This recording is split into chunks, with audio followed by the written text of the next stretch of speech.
YugiohMint.com is now TradingCardMint.com. Please check out their selection of over 20,000 cards with prices cheaper than TCG Player. Alright, what is up YouTube, M40 here. We are finally back with a Sky Striker deck profile post Cybernetic Horizon. This build actually got first place at locals. My friend ended up playing my deck because I fell asleep at home. So we do have a little tournament report for this. This deck finished 5-0 at sneak preview, and I will say this deck it flies beautifully now.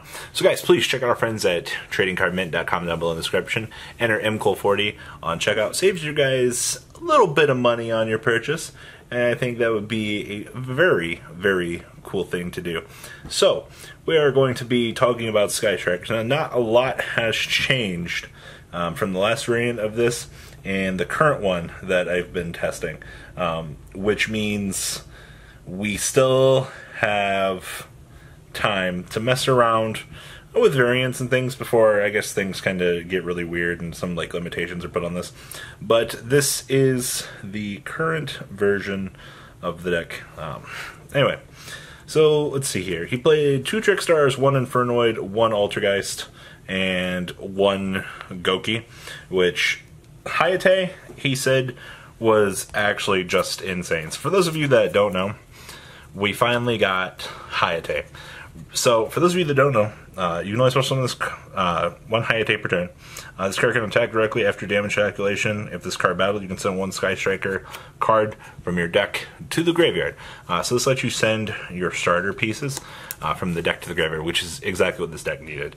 Now, we even more can open up not shit. So basically, if you open up Ray, and you end up using Ray as your starter, so you can go this into Hayate on turn 2, attack directly, drop your search card, use the search card to search.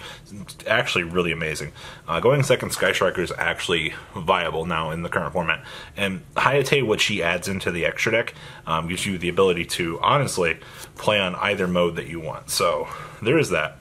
Hand traps, I'm still very, very, very much on 3 Drolls.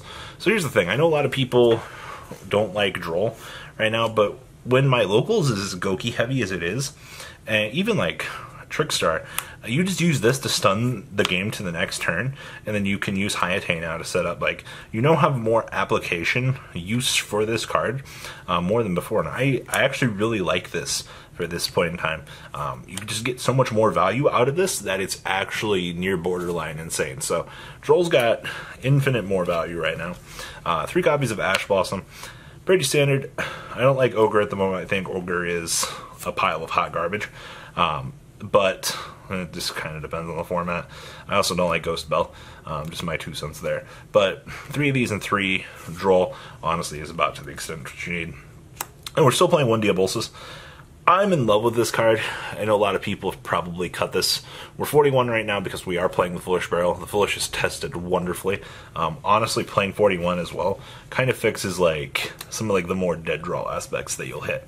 But 1 Diabolsis is actually fine. Like, you have this in your hand at any point in the game that you're just starting off. Like, you're so happy.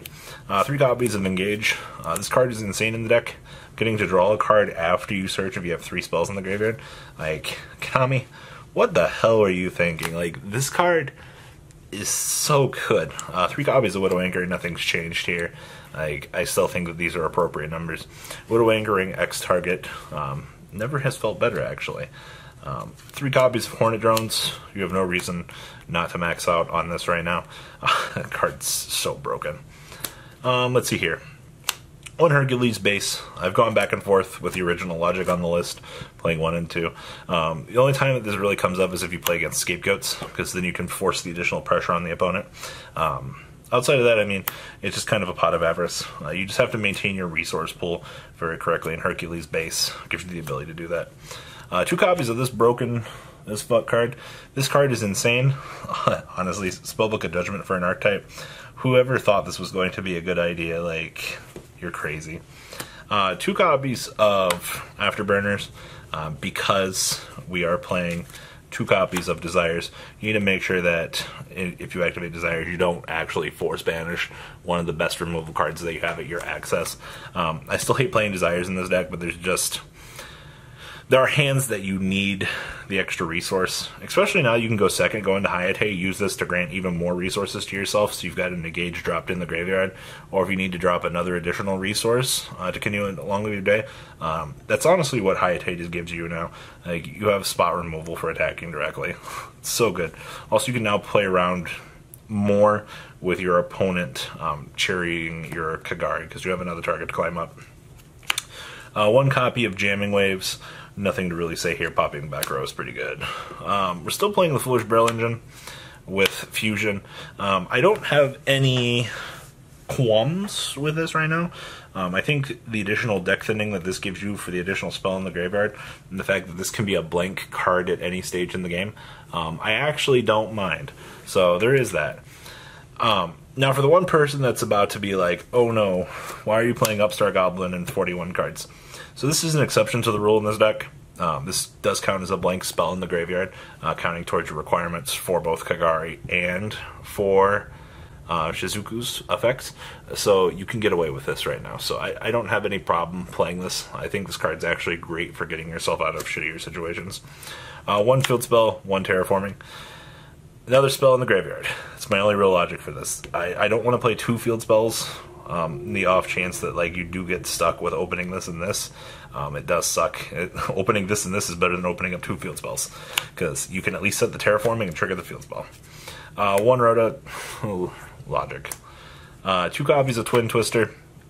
Nothing really special to say about this. Hitting back row is actually really key to this. Also, being able to drop another spell seems really good. 1 copy of Foolish Barrel. Dropping Diabolsis is pretty good, or Ray. And then 3 copies of Mind Crush. So I know a lot of people like jumping between like impermanents and things like this. I don't have impermanents at the moment. My friend was out of town and was borrowing them. But 3 Mind Crush is still extremely valuable. As long as you know how your opponent's deck plays and things like that, you can hit key pieces. Your opponent searches a rematch, Mind Crush it. Fuck it. You know? As long as your opponent can't search another rematch, you should be aight. So this card just gets you out of some really weird situations. So the main deck is currently 41, as I said. Honestly, no real changes as of late to at least that side. So, cool little tokens and stuff. You always wondered what MCL40 keeps in here for his tokens. Fucking Vegeta over here. Alright. Oh yeah, Sky Striker tokens for reasons. Alright, so extra deck. This is pretty staple, actually. 3 copies of Kagari. 3 copies of Shizuku, and 2 copies of Hayate. Going above 2 copies of Hayate, no fly zone there. I think playing this card any more than this number just causes massive conflict in the deck. 2 is all you really have resources for at the moment, because you do want to climb the extra deck ladder for things like that. So there is that. 1 copy of Link Insulator, or Space Insulator. This card is still bonkers with Topological Bomber Dragon. Like, why were we not playing this? 1 copy of Phoenix, because bouncing back row is pretty good. Spicy Effect Negation is pretty good, actually. 1 Unicorn for bouncing. Spot removal with Ningresu. Hi, I'm fat. And 1 copy of Omega. This is probably going to get cut sometime in the near future for Boral Sword, because Boral Sword is just really fucking good. Like, a lot better than I actually thought he was. The side deck here is pretty standard at this current point in time. 3 copies of Sphere Mode. Your matchup with Goki is still a horrendous shit show, just because of the boards that they make. Sphere Mode alleviates that matchup for you and puts you in a little bit better of a position, I feel. That's honestly why I like it. Still extremely indifferent about this. So with the way that the side deck works at this current point in time, I think having this as a resource is not terrible. It just kind of depends on, like I said, your matchups. If you get into a position where you need to have access to these cards, you have them in the side deck. You're not really hurting yourself by playing these, besides like taking up the one extra deck slot for Omega. But I mean, like, there's just some games where you just don't see a monster. Like, stranger things have happened. 3 copies of Shared Red. That's all I have to say about this card. Card's bonkers. More back row removal. MST and Twin Twister. I do like MST's 1-for-1, but let's be real here. It just doesn't happen. And then 1 copy of Twin Twisty. And then, since my friend borrowed my permanences and was out of town this weekend, we had to make a very terrible decision. So without 3 impermanents, we played 3 strike. This card's actually really good. Now that you have a means, you basically side this in when you're going first and just not really give a fuck what your opponent's doing. Let's be real. The tempo shift that this card can generate in the game of Yu-Gi-Oh! Is actually insane.